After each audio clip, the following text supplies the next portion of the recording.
The Maternal Thread by C.J. Van Pletzen. The first echo, the first sound Zuriel Schmidt ever heard, was the cry of his mother dying. The midwife claimed it was peaceful, her last breath a whisper, like forgiveness. But those who worked in the orphanage knew better. The girl had been a servant in the Prussian court, a shadow who fetched water and vanished when summoned. One of many. She had carried the child of the Kaiser. They never spoke her name again. Not in the corridors of the palace. Not in the cold stone halls where Zuriel would grow. She was erased, scrubbed out like the blood-stained linens on which she died. All that remained was the boy, a pale infant with icy blue eyes and a silence that unsettled even the most devout caretakers. The orphanage log listed him simply as Schmidt, Zuriel. No father, no baptismal sponsors, no lineage. Yet whispers survived longer than records. The matron, Frau Lindner, called him Der Bastard von Potsdam never to his face, but often enough for the name to cling like smoke. Even as a child, Zuriel didn't cry. He watched. And that silence was more frightening than any scream. The Orphanage Years. Potsdam in winter was not merely a city. It was an argument carved in ice and discipline. The air itself seemed regimented, marching in columns down the cobbled streets, carrying the acrid smoke of coal stoves and the iron scent of snow yet to fall. Rooflines hunched beneath frost, like soldiers awaiting inspection. Chimneys gave out gray exhalations that tangled with the toll of church bells, so that smoke and sound together rose heavenward in reluctant hymns. The measured crack of boots on cobblestones added the percussion. The city itself walked in time, an empire rehearsing eternity. The Prussian Empire liked order, and the orphanage was no exception. Its walls stood straight and humorless, stone mortared not just with lime, but with centuries of doctrine about how children ought to bend. Windows were narrow, as if they distrusted the sky, and the doors seemed less to invite than to control. Inside, the schedules clicked into place like gears in a great invisible clock. Morning began not with sunlight. Sunlight seldom dared penetrate the frost-hazed glass, but with the clang of the chapel bell and the stiff scrape of benches as boys knelt on cue. Zuriel grew up within this machinery of obedience. Morning prayers in the chapel, thin voices trying to rise above the cold, drills in the yard, where the echo of boots on stone became a second catechism, lessons in cramped classrooms, taught by weary clerks who handled chalk as though it were penance rather than instruction. They sighed before each word, and their sighs settled heavier than the lessons themselves. Yet even amid such predictability, Zuriel stood apart. He seemed less participant than observer, as if the orphanage were a stage and he its most attentive critic. When boys fought in the yard, their fists flying with the desperation of the nameless, Zuriel never lifted a hand. He did not strike, did not shove, did not wrestle. He simply stood at the margin, his icy gaze fastening on them like an unblinking mirror. The effect was unnerving. Fists faltered, blows turned half-hearted, and laughter shrank into uneasy muttering. His silence worked more strongly than violence. It was not neutrality, it was dominion of another kind, the dominion of one who needed no weapon but the stillness of his presence. And when hunger gnawed through the thin gruel, and the weak boys starved or sickened, Zuriel bent the rules of need. He ate less than his share, enough to survive but never enough to satisfy. And yet his frame endured. Rib bones showed sharp as prison bars through his shirt, but his eyes held steady, bright with some inner economy that rationed more than food. The others whispered that demons fed him in the night, smuggling sustenance unseen. Frau Lindner, with her cracked lips and iron voice, declared it was arrogance that pride filled his belly where bread could not. But beneath their words pulsed a truer intuition. Something in Zuriel resisted the laws of hunger and fear, as if he belonged to another covenant, one neither the empire nor its matron had written. Night was his teacher. When the wind scraped its nails across the dormitory windows and the iron frames moaned like tired sentinels, Zuriel lay awake. He did not listen to the surface noises, the snores of boys, the drip of melting frost into dented pails, but to the undertones, the secret registers. He heard the bones of the building settling into their age, the groan of beams carrying memories heavier than children, the whispers of stone pressed together by centuries of weight. To others, it was nothing more than creaks and drafts.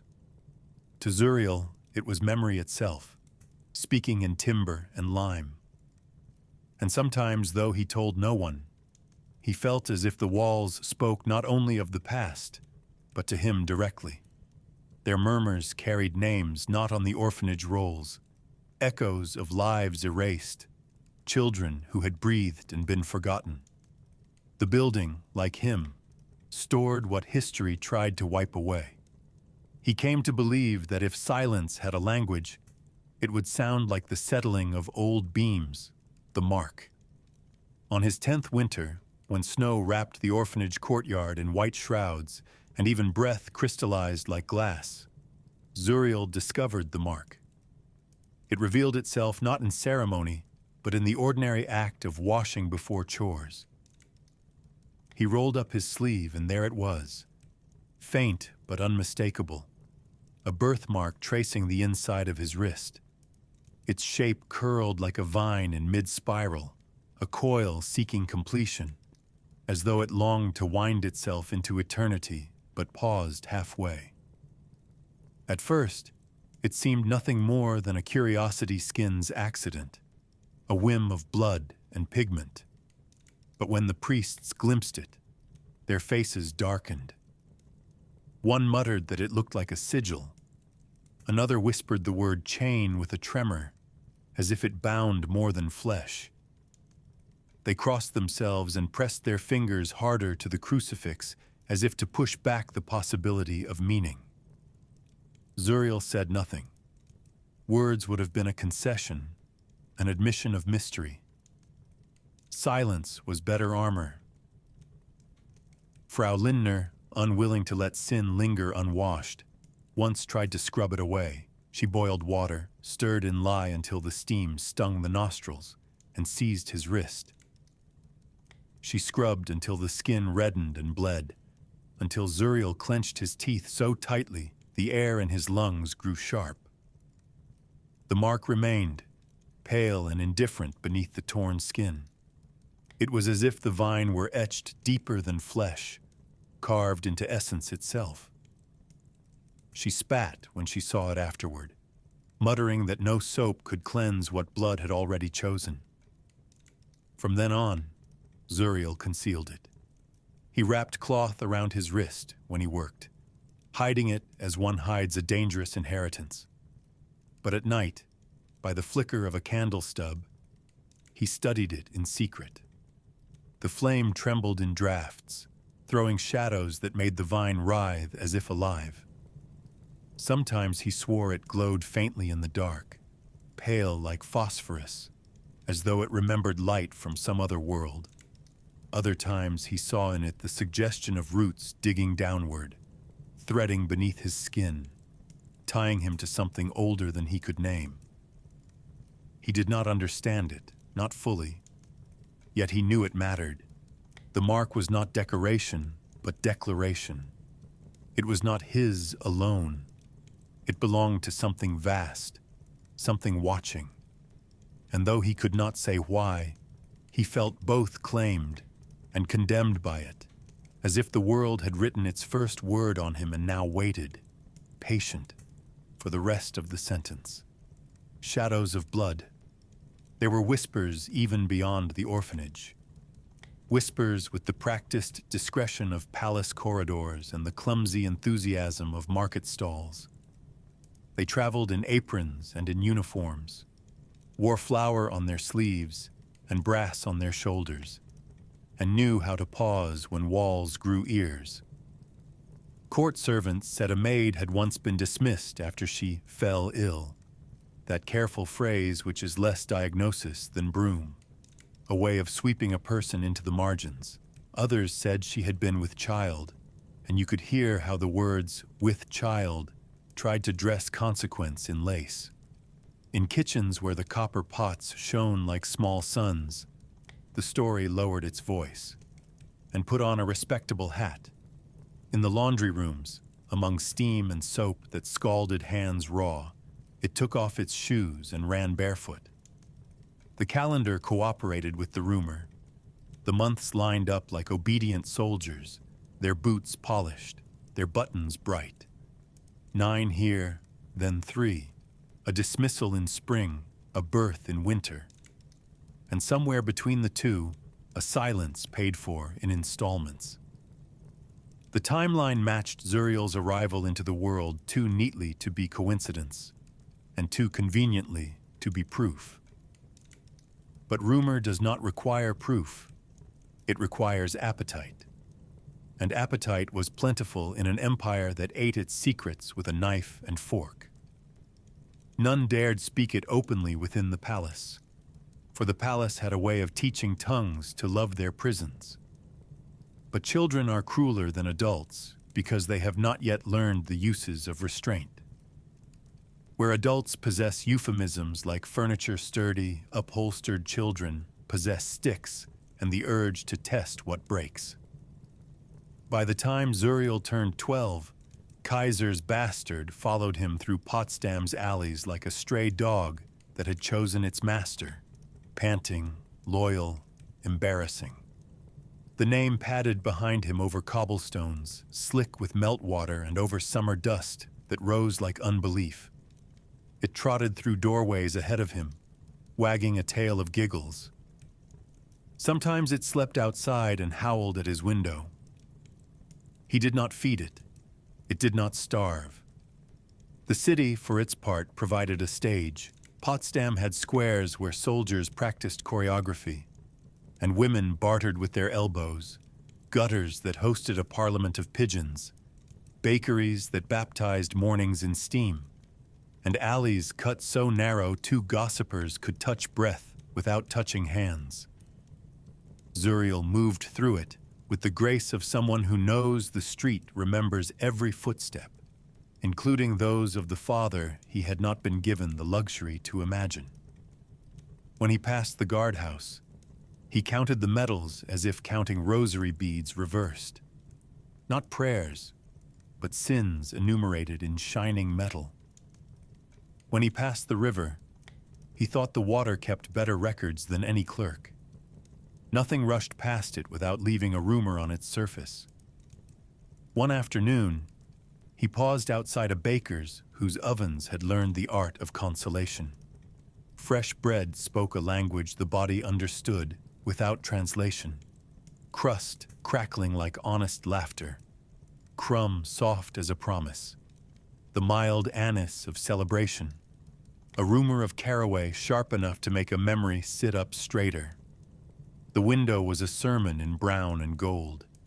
Inside, a boy from the kitchen brushed flour from a board with a hand that had not yet understood it was performing a sacrament.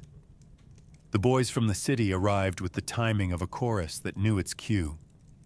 They were the ordinary sort, knees scuffed, hair that had made concessions to combs, mouths skilled at saying what their fathers did not dare. They formed a crescent like a closing question, and made of their own hunger a cudgel. "Name," one of them demanded, as though names were coins and he a collector. "Whose are you?" asked another, practicing the empire's favorite theology. They spit as if spit could deputize them, pushed him into a trough of mud that had ambitions of being a small lake, and jeered that he would never carry a name, that his letters would always arrive unaddressed. The mud climbed his coat with industrious hands. It mapped his torso like a surveyor, taking measurements for a suit nobody intended to sew. Laughter filled the alley the way cheap smoke fills cheap rooms. Zuriel rose slowly, which is to say deliberately, which is to say in a tempo not dictated by them.